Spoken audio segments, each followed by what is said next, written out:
Alright folks, made the quick trip over here at Graham. Gonna ease out here to the cows.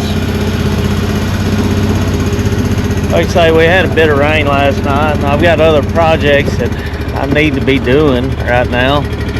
A lot of it has to do with replacing some fence posts, gate posts, stuff like that, and that's just really hard to, well, it ain't really hard, but it's just unpleasant to do when you got mud. It's kind of hard to tamp in posts, get those things tight.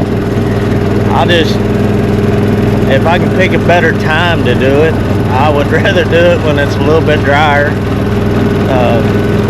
It just makes life easier. So there ain't no need in fighting things if you don't have to, and you can make a better time to do it.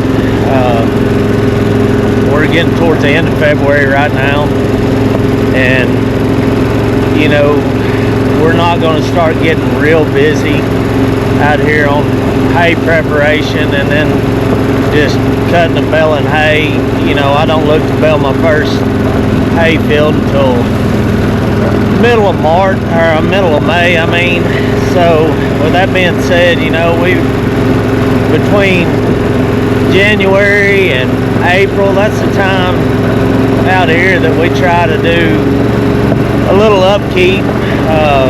Not so much in January, because, and I try to, when I don't have building projects going on, like I say, I build houses for a living, pay for my farming habit, but when I don't have building projects going on at that time during January, boy, I like to take the opportunity to hunt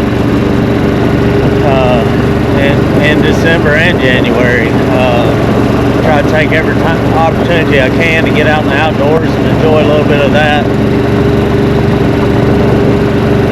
Anyhow, I guess I'm saying all that to say is, man, the best thing a person do is just try to manage their time wisely, man. Plan out your day. It just all falls back on the 6 P's of preparedness, man. Prior planning prevents piss poor performance. So, you know, as it gets late in the evening, I already start thinking about, you know, what I'm going to be doing the next day, you know, kind of plan out the steps of what I'm going to do. Does it mean that it's always going to go that way? Absolutely not. It's never going to go the way I absolutely planned it. But if you plan your day out, generally, I plan it to where, you know, I allot so much time in my mind for all these projects. I'm going to do this or that. And then generally, if you've got it planned out, man, things go a lot smoother. You can get through the day a little bit quicker. That way, if something arises, man, you can have a little emergency situation, you can get right back on that. Anyway, we're out here with the cows, going to cruise through, take a look at them. Got some here on the mineral protein tubs. Getting a little lick off of it.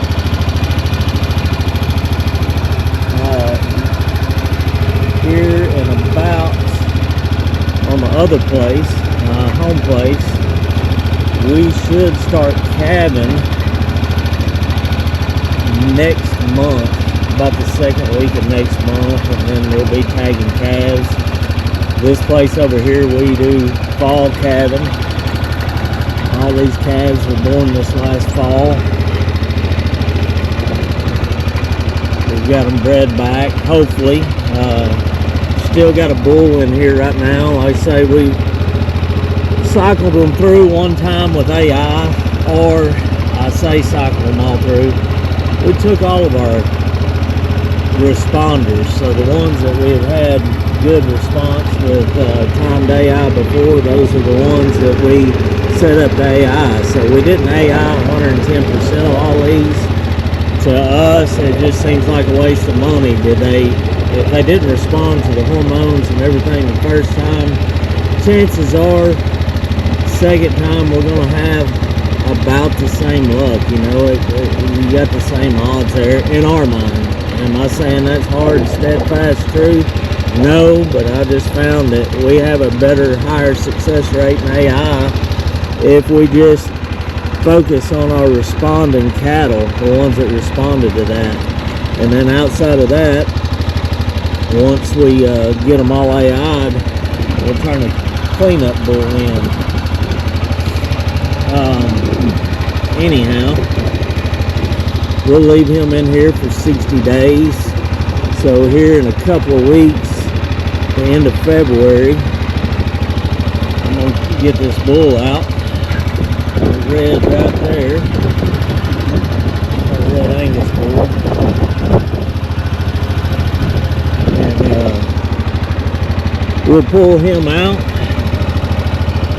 put him back over on Underwood Lane, and when we do that, we're going to just give these girls about 30-45 days, and then I'm going to have our embryologist, or a guy that is an embryologist, will do our preg checks.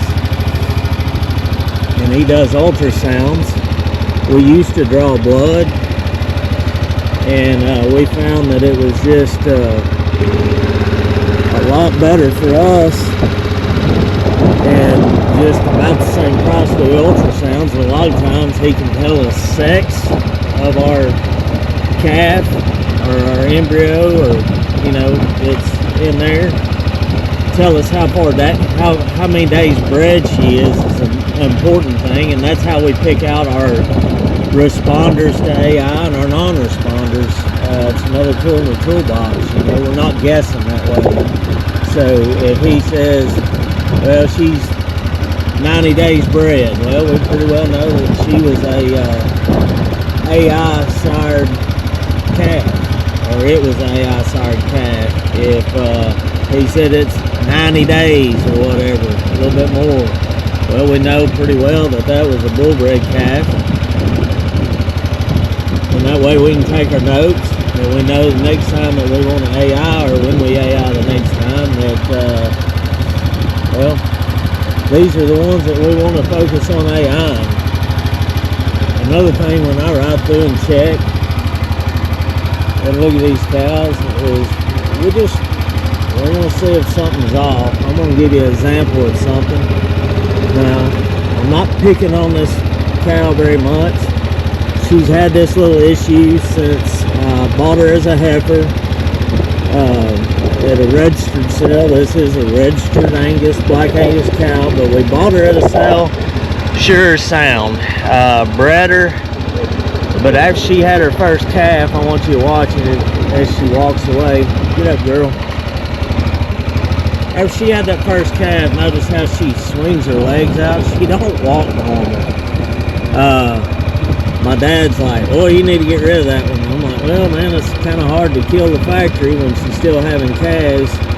But it seems like that little condition, as she keeps calving, keeps getting worse. How she swings her legs to the outside.